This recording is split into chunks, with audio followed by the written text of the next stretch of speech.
একটা কাপড় ধুতে এক বালতি পানি লাগে, কিন্তু জীবনের সমস্ত গোনাহ ধুয়ে ফেলতে চোখের এক ফোঁটা পানি যথেষ্ট। ইনশাআল্লাহ আল্লাহ বা কবুল করে না, আমিন।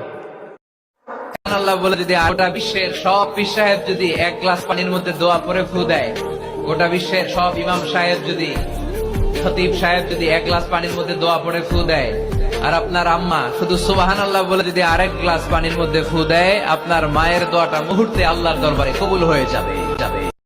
গোটা বিশ্বের আল্লাহর এক বান্দা ছিল নামাজে সেজদায়। তখন আল্লাহ রাব্বুল আলামিন তাকে ডাক দিয়ে বলে, বান্দা তুই যতই নামাজ পড়, যতই সেজদা কর, তোর জায়গা জাহান্নাম। এই কথা শুনে বান্দাটি বলল, আলহামদুলিল্লাহ। আল্লাহ তখন বলে, এই বান্দা, জাহান্নামের কথা শুনে কেউ আলহামদুলিল্লাহ কয়? বান্দা তখন বলে, আল্লাহ, জাহান্নামের মালিকও তুমি, জান্নাতের মালিকও তুমি। তুমি আল্লাহ খুশি হয়ে যদি আমাকে জাহান্নামও দাও, তাও আমার আপত্তি করার কোনো অধিকার নেই।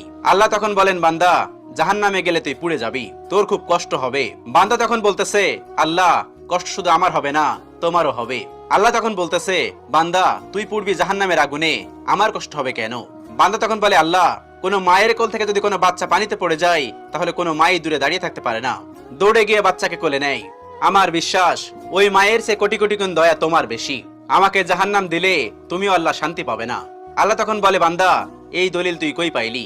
বান্দা তখন বলে, আল্লাহ, আমাদের জাতির পিতা ইব্রাহিম আলাইহিস সালাম তোমার প্রেম মুখে নিয়ে যখন নমরুদের আগুনে পড়ে গেল, তার আগেই তুমি বলে দিলে। আল্লাহর এক বান্দা